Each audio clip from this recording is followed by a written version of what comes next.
And good afternoon. My name is MG Govia. I'm the Education and Outreach Liaison with OKI11.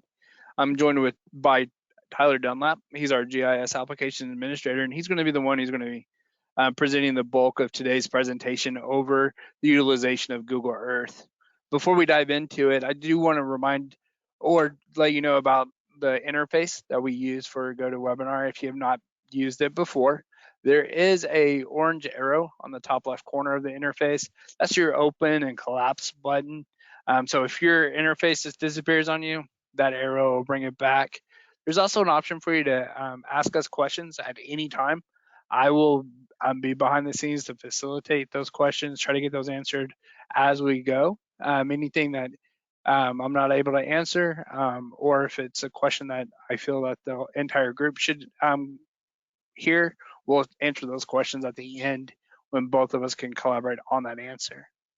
So before we dive into Google Earth, let's talk about OKI11 as the big process and then how GIS is going to tie into that. So let's talk about how it works.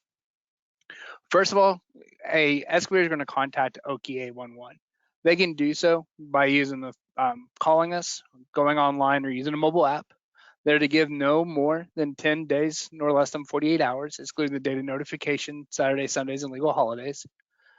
During that conversation or through that review of that submission, a locate request is going to be generated. Our CSR, our customer service representatives, are going to process that excavator's request by mapping out the dig site described by the excavator. So they're literally going to draw a dig site polygon onto a map, and then a ticket number is going to be generated and provided to that excavator as their copy of making that call. The notifications are then sent out to the member companies that were under that dig site polygon when it comes to the geographic area. An average of 6 members are always being notified per ticket. And then those members have to respond to that request prior to the work to begin date and time. So earlier I mentioned that the excavator can give no more than 10 business days. So if the excavator gives 4 or 5 days out, the member company will have that much time to get that area marked and respond to the excavator. They're going to mark that area with the approximate location of the underground facilities with paint flags or stakes.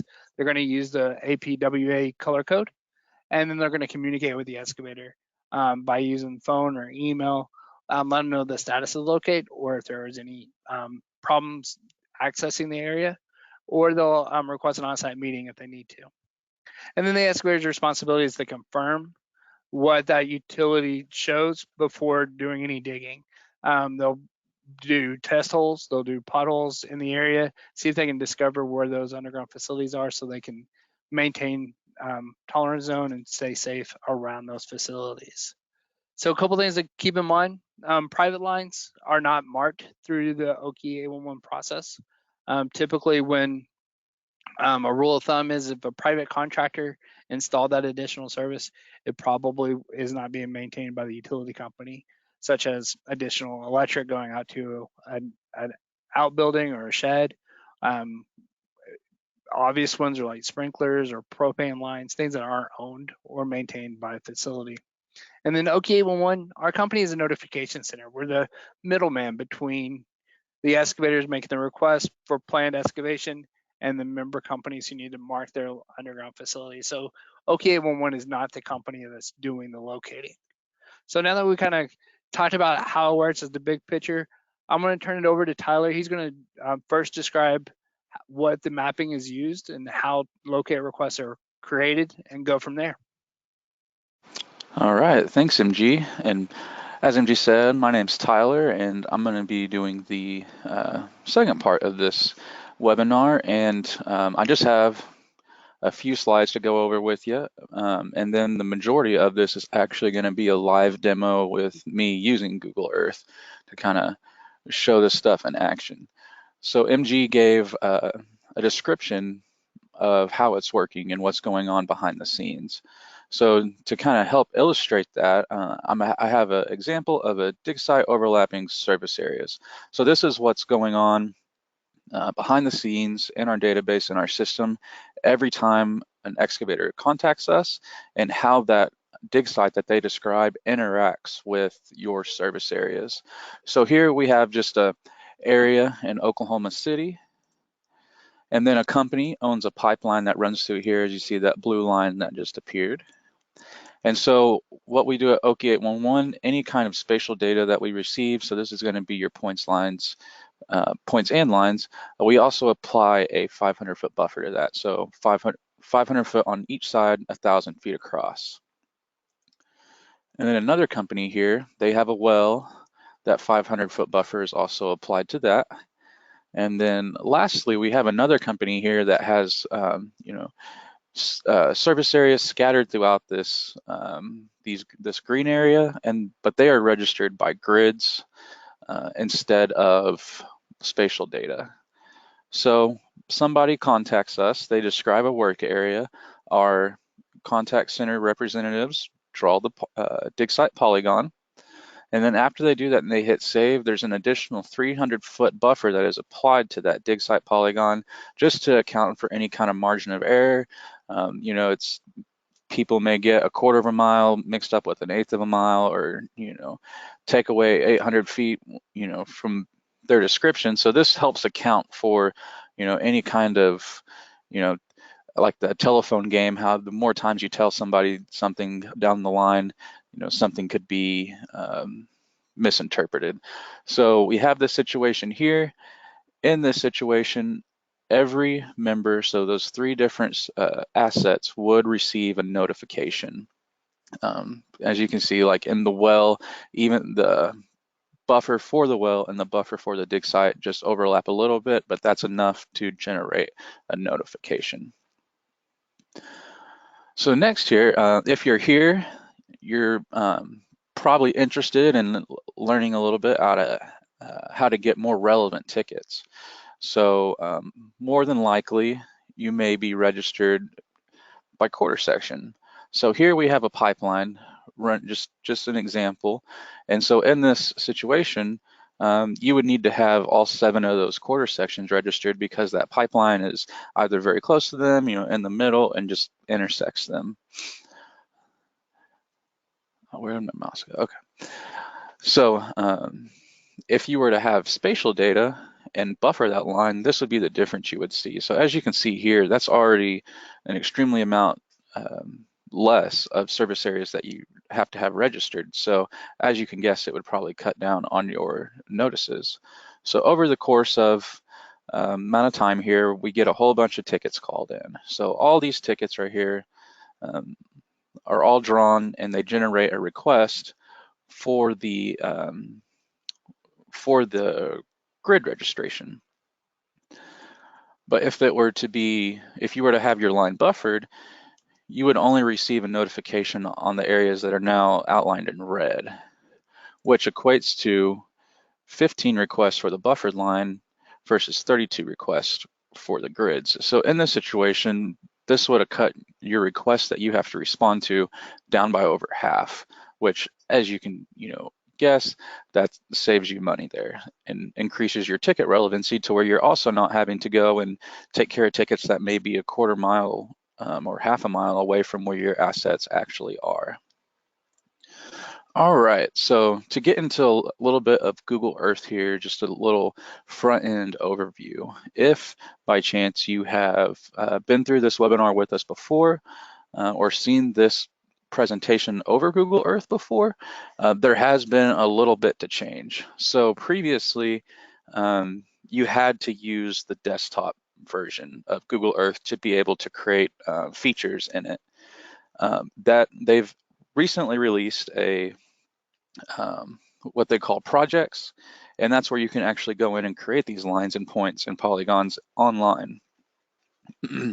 Now, of course, with the Earth Pro for desktop, you're going to get a little bit more functionality, but it looks like they're not really updating it as much. It looks the same as what it has for the last couple of years. So I could really see that them moving and focusing on their online application more, and hopefully adding some of that functionality there. They even now have Google Earth mobile app. So there's an image, the image there on the right is actually a screenshot I took from my phone, where I had went and created that little line and point, saved it to my account in my Google Drive, and then actually pulled it up on my phone and was able to view it. So there isn't the functionality to actually draw, but you can go in and view all of that data that you have. So that's could be super useful. You know, if you have people out in the field, they need to look at that, they can just log into the map and see that map that you've shared with them. And if you, you know, if you just really like to have a township or legal references, there is actually a public land survey system that you can use in Google Earth, and that link is there. And I believe we may have a handout that has that link there as well, but you can also just search PLSS in Google and just add in KMZ or KML and be able to get that you can then add into your Google Earth and have that reference point.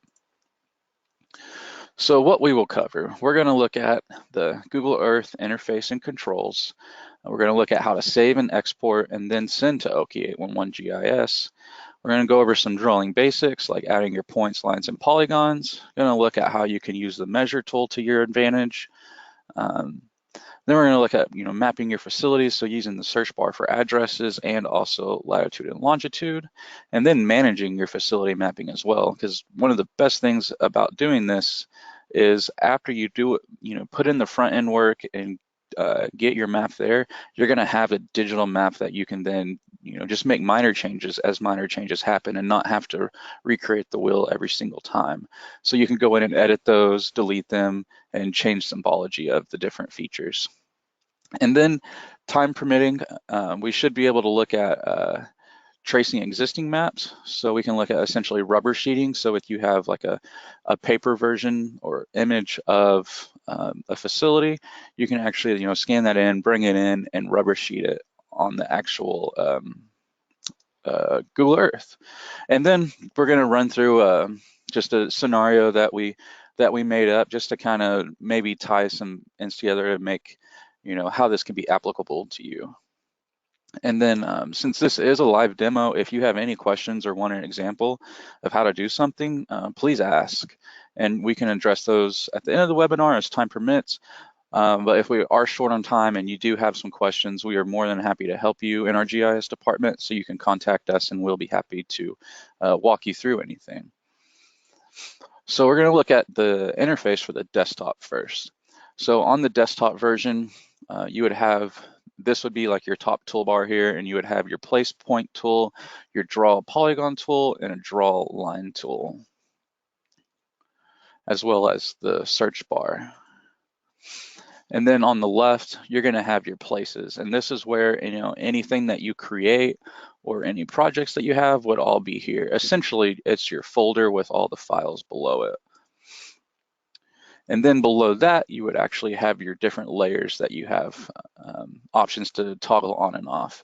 For this, it's just kind of your preference of what you like to have. I personally like the borders and labels and the roads just to kind of add some reference points outside of just the aerial imagery. And then you'll hear me refer to maybe like the properties window. And this is what this is. So anytime you want to edit any of the points or lines or polygons, you'll have the property window up for that feature. And this is where you can come in, add descriptions.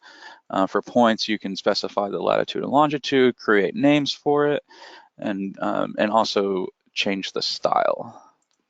And then on the bottom of the screen, you would have the imagery date, the latitude and longitude for where your cursor is, and also the elevation and where the eye altitude from how far you're actually zoomed out.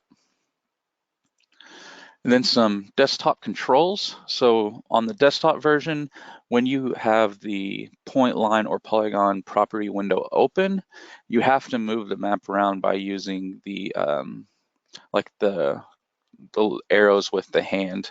If you click, it's going to drag, it's going to place a point instead. So just in the desktop, if you have those windows open to navigate around, you'll have to use those.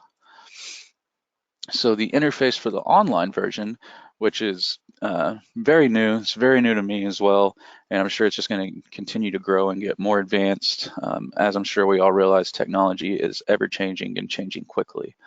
So in the online version, on the left, you have a toolbar, and then the little hamburger or 3 lines there at the top is actually going to be your menu. When you open it, it expands that toolbar and also gives you some additional options as well. So you're going to have your search. The Voyager is something just for Google Earth, probably not very applicable in your service areas. And then projects, which is actually where you would manage your service areas. The map style, where you can go in and change your layers. And then also the photos, which you probably want toggled off, or else it gets clogged up really quickly, and of course your settings there as well. And then instead of a top toolbar that has all those different buttons, on the bottom left you'll have a place point and a draw shape tool, which is how you would add your points, and then your lines and polygons. And then lastly, for the online version, on the bottom right, you kind of have some of the same tools there to where you can zoom in and out. The compass, if you click it, it will realign, to the cardinal directions, top of your screen's north, bottom south, as well as the get location button. The 3D will cycle between 3D and 2D, and then also you have the little man there that you could go and drop somewhere and see Street View. And then additionally, for the mobile app, this would be along the top here, very similar to the online interface where you have your menu and some search buttons as well, and you can actually open that and view your projects, just not edit them. So some final housekeeping here before we jump into the demonstration. The points and lines you are drawing are meant to represent the actual location of your facilities. Once you submit those, OKI11 will buffer the facilities by our standard 500 feet. And then the facilities drawn in this tutorial are not owned or operated by a member company or OKI11. They're just some that we made up, created for tutorial purposes only. And then lastly, submit updates as often as your facilities change. So, you find out that something's actually shifted a little bit and you make a change on your end, go ahead and send that to us so we can have the most up-to-date information in our system to ensure that you're receiving the most relevant tickets and receiving all tickets that you should be. So let's get started. All right, we're going to jump into the general overview, and then it's going to be followed up with the scenario.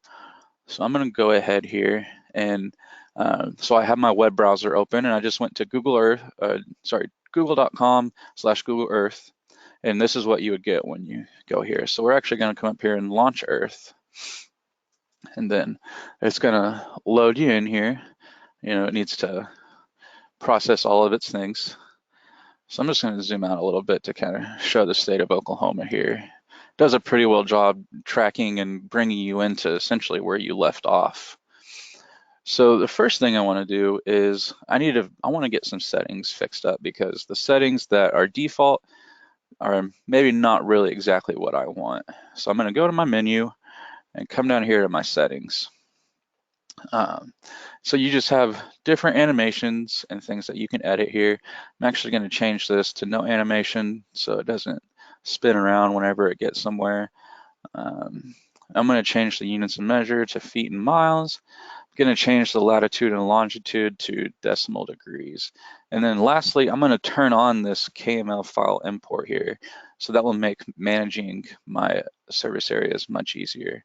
Then click save. I'm going to actually, and then make sure that this photos here is toggled off as well.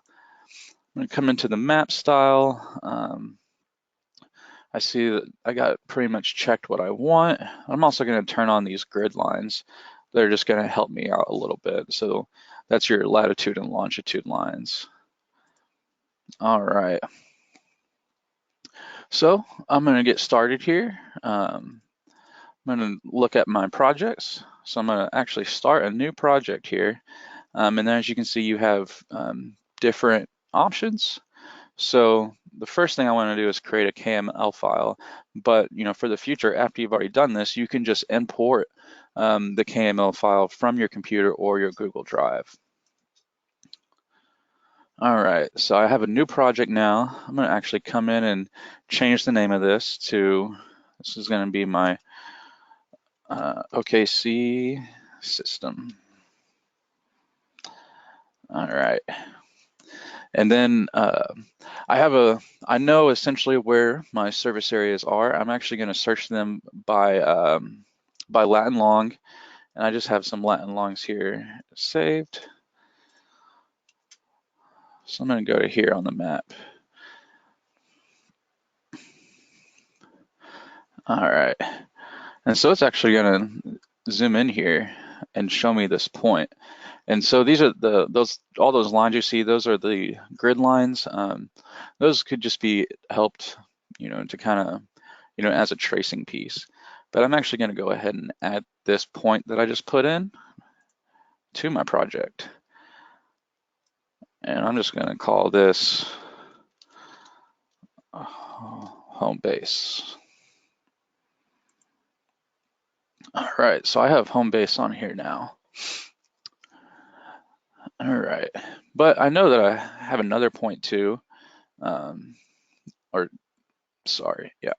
So I have this point here and I'm going to edit it. So I can click the edit feature. And then once you go to edit, you have all these different symbols that you can then select. So this is home base. So I use my little historic building icon here. You can look at advanced options, so then change the color of the text. Also change the text size and change your latitude and longitude as well. So then after you're done, just hop back here and we can see it here now on our left. All right.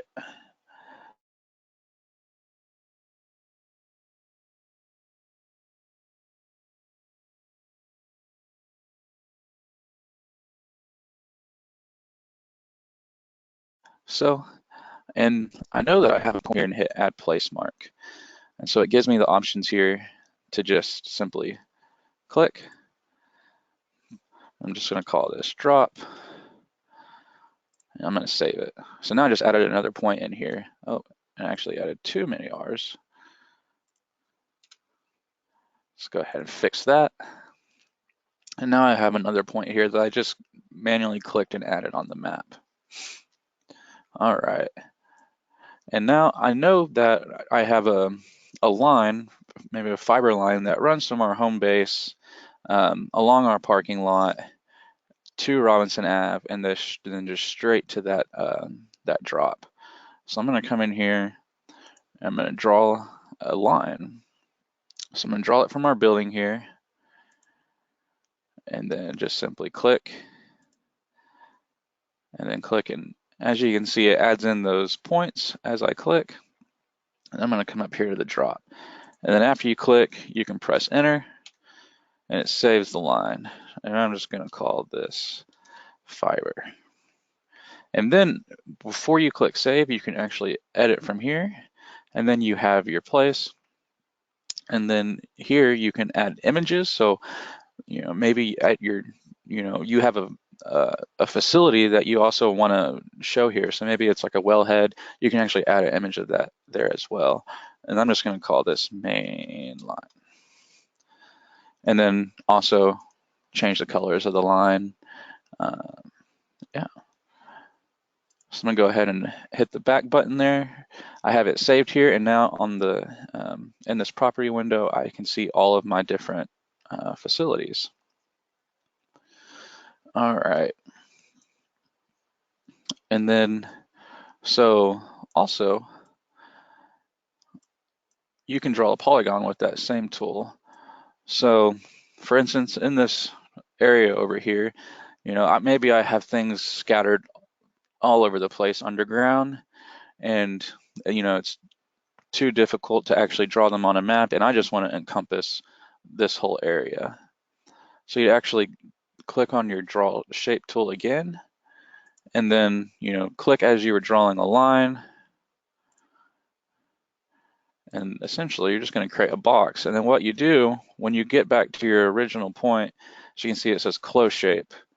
So I'm going to go ahead and click that, and then I can do this. So I'm going to call this area 1 and save. All right. So see here, I mean, pretty easily I've already added in 4 different areas, to then have my mapping. But maybe something happened here. I got rid of this area, sold it to somebody else, and so I want to delete it. So I'm going to come in here, and you can click edit, but you can simply just delete the feature. And then maybe you realize you're like, uh-oh, I messed up here. The starting point is actually further to the west, or sorry, the east. So I'm going to click my line here. When I click it, it opens this box here. I can click edit, and then I can actually click and drag this point as well. And then you can actually click and drag the middle points as well. All right, so I'm happy. I have my facilities map now. I'm going to go ahead and save these. So very easily, I am in my OKC system. While I have it selected, you click the More Actions button here, and then you can export as a KML file. And as you can see, it downloaded it for me. I'm just going to click and drag that to a folder that I have. So I'll show you the folder here. Went ahead and dragged it in there. And what I'm going to do now is I'm actually going to jump into the scenario and do the rest of the demonstration in the desktop version of Google Earth. So let's take a look at the scenario here. So I'm an owner-operator of underground facilities, including an underground sensor and a large property with scattered underground assets. I am currently registered with OKI11 via quarter section, but I want to improve the relevancy of my locate request. So I want to utilize GIS and change my mapping to buffered centerline and points using Google Earth. In the second part of that, I acquire a KMZ from a company where I bought an underground line. And they also gave me a PNG image of a facility that I need to add into Google Earth as well. All right, so I'm going to go ahead and pull up Google Earth Pro here.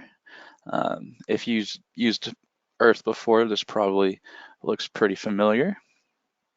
And so same thing, it does pretty well of saving where you've previously looked. So just to demonstrate here, we're going to have the entire state of Oklahoma. And then, of course, I know the address of my home base, so I'm going to go ahead and search that. So 6908 North Robinson. All right, and we can see it's come up here. I'm going to go ahead and search that. And we're going to get zoomed in here. So if this is your first time creating in Google Earth, something that is very important to do is your folder structure. On the desktop version, it is very easy to, if you have multiple features, to slip outside of your folder and maybe you don't realize it. So whenever you save that and send it to us, there may be things missing. So pay extra attention to your folder structure in the places area. So what I'm actually going to do here is I'm going to right click my temporary places, go to add, and I'm going to create a new folder. All right. And then I'm going to call this new mapping. All right.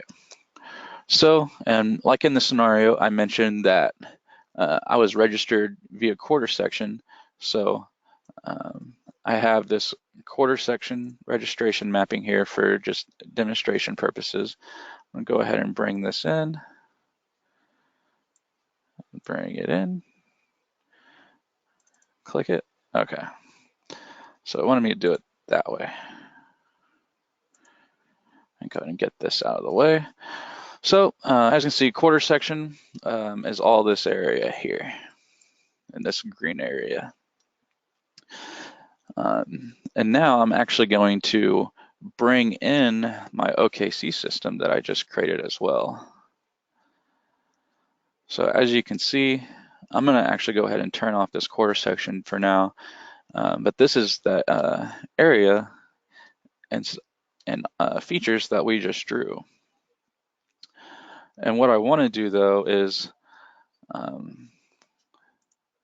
let's see, so I have this new mapping folder. I actually want to bring this OKC system, just click and drag into this new mapping. And so as you can see now, it just stacks underneath it. And a really great way to make sure that it's all in your folder, if you click the little arrow out next to it, it'll close it all up. And that lets you know that all of your features that you need to send to us are all in the right place. All right, so with this, I'm going to go ahead and add in that sensor. And so I relatively know where it is over here. And I'm just going to click this Add Placemark button, which is also our Add Point tool. So when I click it, it opens the point property window, and also gives us this little push pin on the map. So you can click and drag it. I know that it's about right here. You know, pretend I knew the latitude and longitude, and I plug that in. So I have this here. I can then name it. So I'm going to call it send. If I can type. All right. And then also going to go ahead and change the icon color. And also here, you can change the icon there. So I'm going to put an S. All right. So when I click OK, now this sensor with minus the R is now here. All right. So now I know that my fiber line here that I acquired, it's going to also run from this drop. It comes up to Northwest 70th. And then I know that it's just at that intersection there. So I'm going to go ahead and actually add this line in. And what you can do is you can click this Add Path, or another really easy way to know that your files are going into the right places. If I come over here, have my OKC system highlighted, I'm actually going to right click, add, and then I'm going to add a path. So as you see, the property window opens here. I'm going to call it line 1. And then I'm going to zoom in over here a little bit, and it runs from my drop to this southeast intersection of this street here. So I'm just going to go ahead and give it another click. And now I have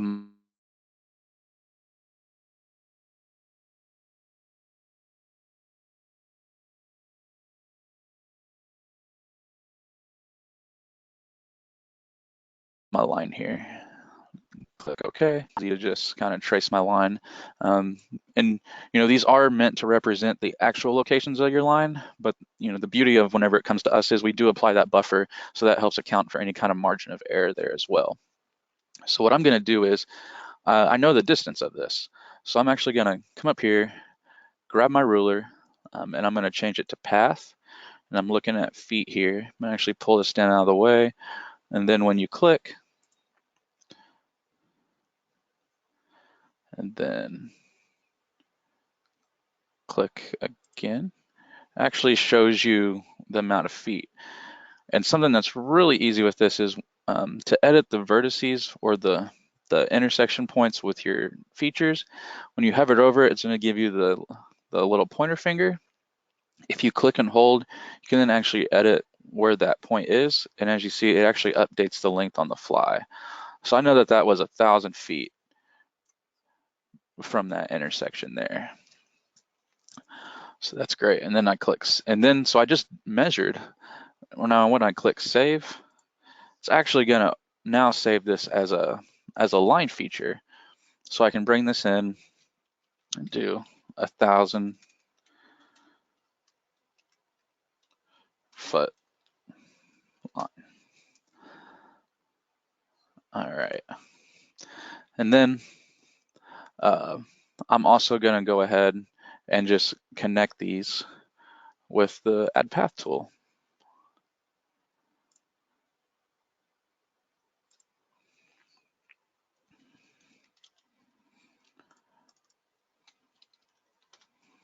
All right, save that. Now I have these lines. And then as you can see, when I did that, it didn't put those exactly where I want them to go. So I'm actually just going to go ahead and drag and drop those right up here into the folder that they should be in. All right, now this sensor, it's sensing, it's going to be working on a lot. It's sensing activity in this area here, but I also want to know whenever anybody's going to be doing work in this area. So I'm actually going to come over here to my Add Polygon tool. And so similar to how we did earlier in the online version, I'm just going to start clicking. And as I click, it starts drawing a polygon. So I'm going to go ahead and mark this area out here. And now say I came down here and I accidentally clicked over here. Now you can either select this and drag it where you want it, or while it's selected, it'll be blue while your other points are red. If you hit the delete key, so go ahead and remove that vertice out of there. All right, so now I have this area, but I really don't like it with the solid white there. So I'm going to come in and actually change the area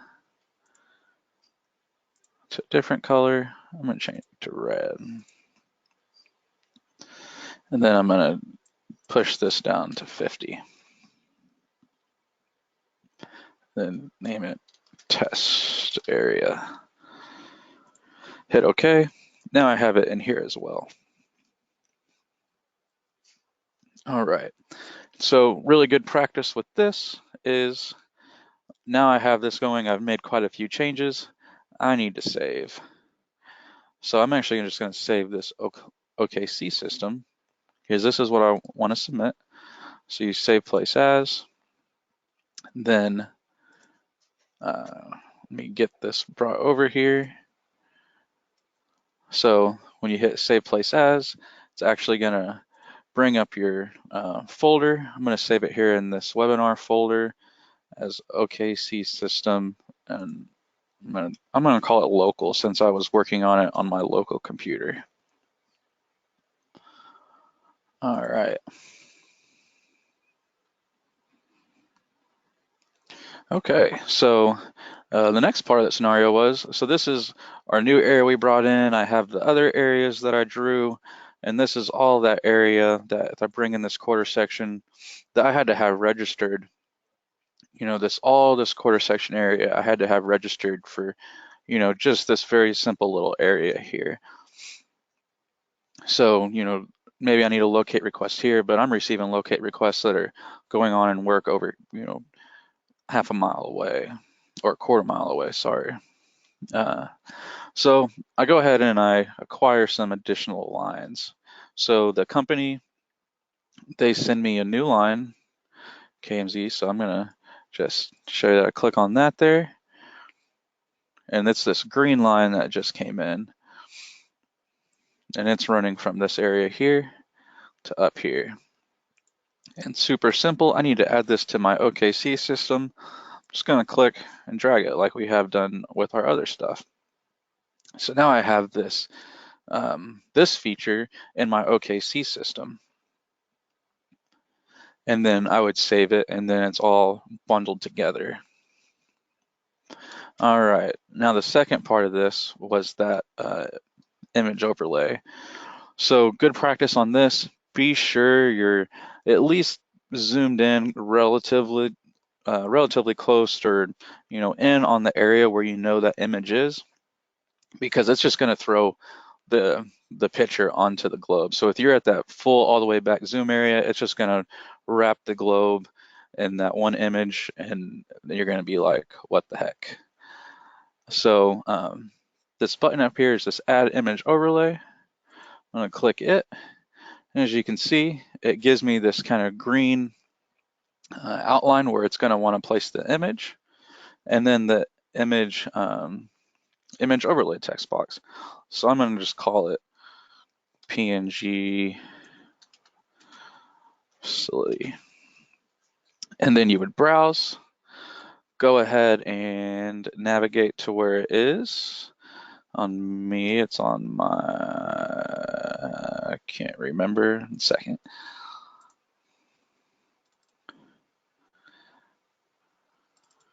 All right, there we go.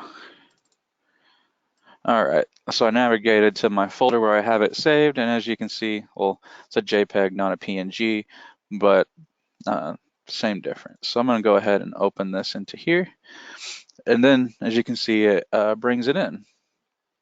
And I'm actually going to drag this box out of the way here to give myself a little more space. But to edit the image, you have to have your property window open. I'm actually going to change some of the transparency on it a little bit, just to make it where I can kind of see the current image that we have going on. So I'm going to drag that out of the way. And bear with me here. This is, like I said, live. And, rubber sheeting can be pretty difficult. But one thing that's really great is if you have the streets layer on, you can actually see some of these, Google drawn in streets. And then you can line those up really nicely with the images from the streets here. So to get started, I gotta find some reference points here. I can kind of see that I have the interstate running through here, and then it's going right up to there. So I'm just gonna work on that. And then you just kind of work your way around it. So you can see here, I'm gonna go ahead, try to bring this area in. And I'm just focusing on this north-south running road right here. Looks like this street needs to be way down here.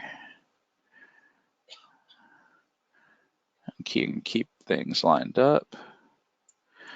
I'm gonna hop over here to the other side, look for some reference points.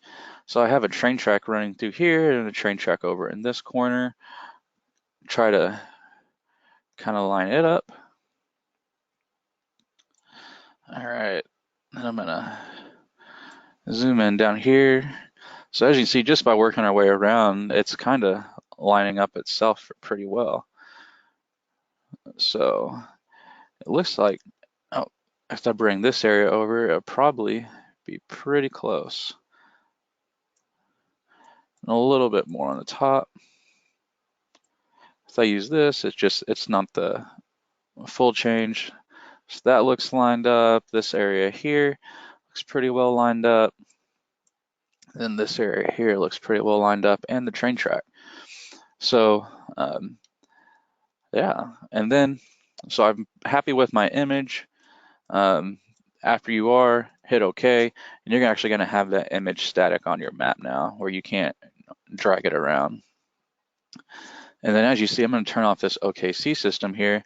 There's this red line here that was drawn in, and this is something that we acquired. So I'm just going to kind of zoom in really close here to it. I'm going to go up to my OKC system folder. I'm going to go ahead and add in a path. So I have this, and I'm going to call it traced. And then you just simply just click along it. And then same thing with the Polygon. You're sitting here doing something, and maybe you click this vertice on accident, and then click over here, and all of a sudden you got this area. You can click and drag it, or while it's selected, go ahead and just hit your delete key. All right. And so I traced it a red line with red, so it's of course very easy to see. So I'm going to come in here, and I'm actually going to turn off this PNG facility that I had added. So now I have this red line that I just traced here. And then I'm going to go ahead and just turn on all the rest of my OKC system. So now, as an overview, I have this line that I just traced. And then I have the line that was running from my home base to here up to the drop. And then I have the line that I drew in that I had acquired. And then this one here that I measured out, the connection to the sensor, otherwise known as Senso. And then this large area here where I was doing my testing or tree farm or something. And then this other line here that I had acquired, and the company that I bought from was super awesome, had some spatial data, and went ahead and just sent that to me. So now I have all of this area here, and I'm ready to get some relevant locate requests and stop receiving locate requests for this super large area whenever all of my facilities are just right here in this little zone. So I'm going to go ahead and save this, and I'm going to send it to the OKI11 GIS team. So again, OKC system, I'm going to save place as, and I'm going to say OKC system. And then what's extremely helpful is, add your dispatch code in when you send that to us. So, your dispatch code may be S00 something, and I'm going to call ours as S00 OKI. And I'm going to go ahead and save that. All right, so then what you would do, you would simply, you can go to our quarter section submission form on our website, or just email it to us. So just attach that to an email, send that to our OKI GIS team, which is oki11@gis.org. And then just, say, please add this to my mapping or replace my quarter sections with this. Obviously, if you have any reductions, we do want to know why those reductions are there, just to help ensure smooth transition between owners, or just extra layer security, because we're all here for safety. We don't want people to get hurt. We don't want our facilities to be damaged. So having that extra layer really helps that process. And then one last thing that I kind of want to show, which I think is pretty cool with this new online version. So now I have this system that I did, or in this online viewer. So I'm actually going to go back to my projects, and I'm going to go new project, and I'm going to import a KNL from my computer. All right, so let me get that pulled up real quick. All right, so now I'm in here with my webinar where I had everything saved, and then I have this OKC system S00 OKI. I'll go ahead and open it. Now this just pulled up into the online viewer right here. I'm actually going to turn these grids off to wrap up here. Oh, wrong place. It's in the map style. So I'm going to come down here and turn those grid lines off. All right. So now I have all this that I, drew on the desktop version, drew on the online, moved back and forth, and so on. And I have all that information. But what's super cool about this is, if you go into your projects and say you have multiple people that need to work on this, you can actually share this out. Like, which one did I do? This one. Export. Oh, so the reason it's not doing it is because I turned on that import. Save projects.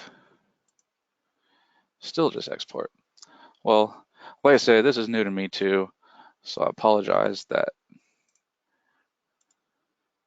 it's not there.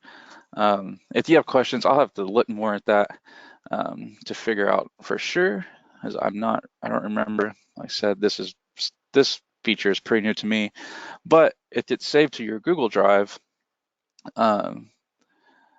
you can share this out to, whoever needs to have access to it. So then, people in the field, other people in your company can also have access to this information, and it's all in the cloud on a Google Drive, shared out. So that's pretty cool, and I'm excited to see what is coming in the future. for this because, it's, like I said earlier, technology's changing quickly. Um, and, it's exciting to see where we may be someday. So that's the end of the presentation there. So I'm going to hop back in here to the slides actually. We just looked at that. If you have any questions, you know, please, you can post those in the chat. It does look like we are getting close on time here. So you can call us to get a hold of our GIS department at 800-522-6544, extension 4008, or reach out to us through email. And then, if it's something that we need to do a demonstration or walk you through on the phone, we're happy to do that as well.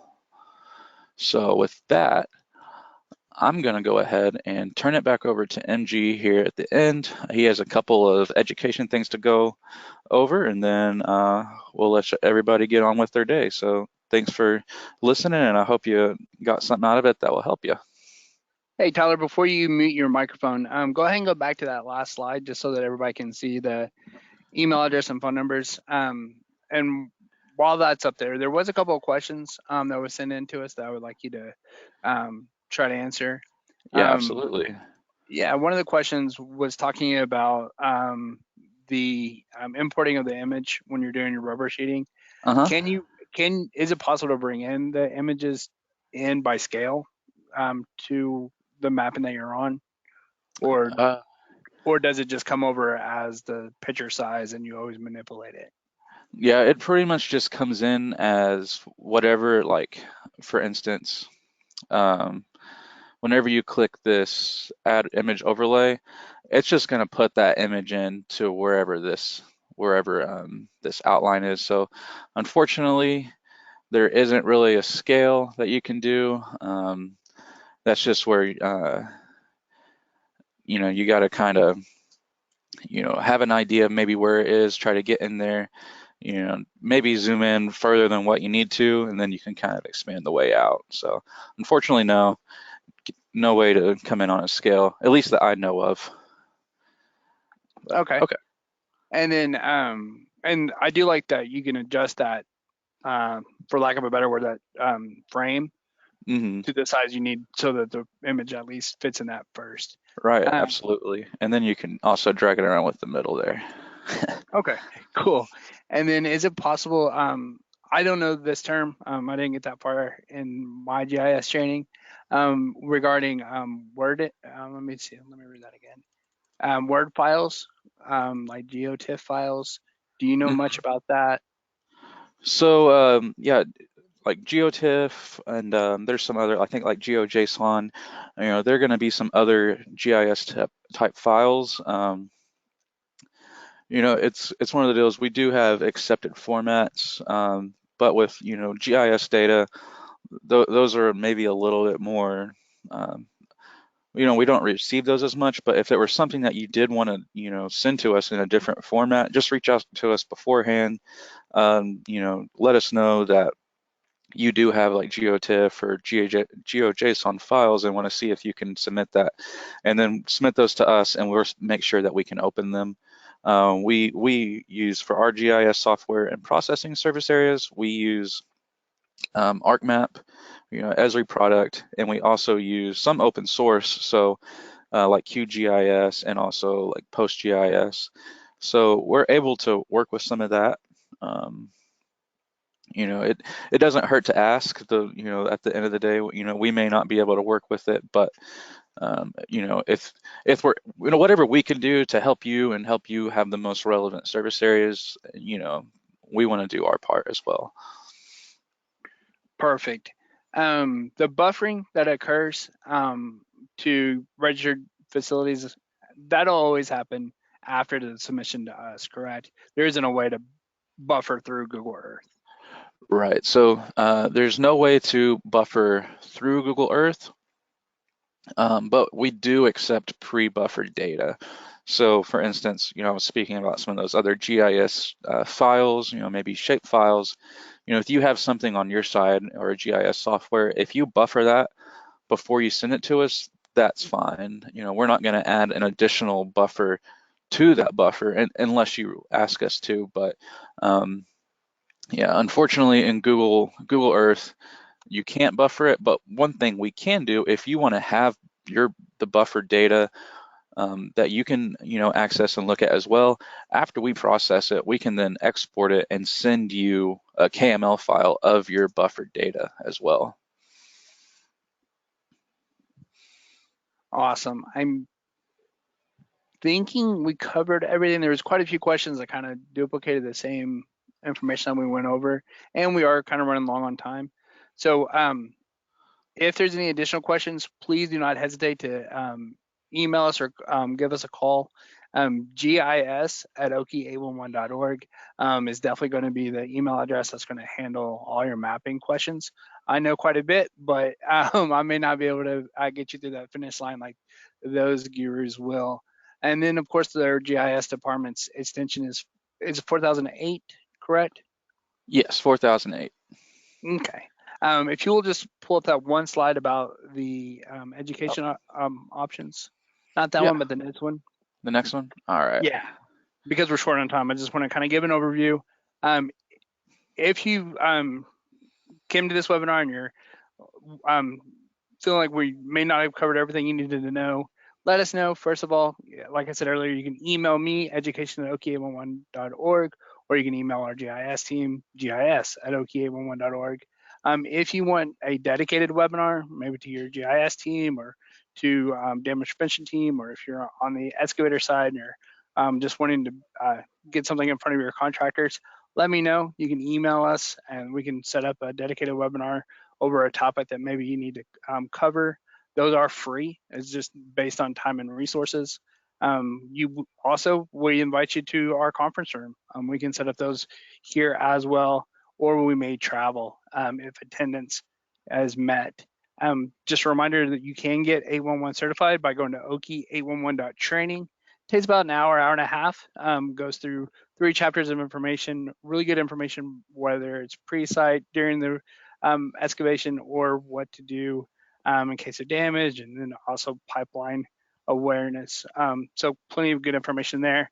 Pass the test, you get to, a certificate that is good for you for an entire year.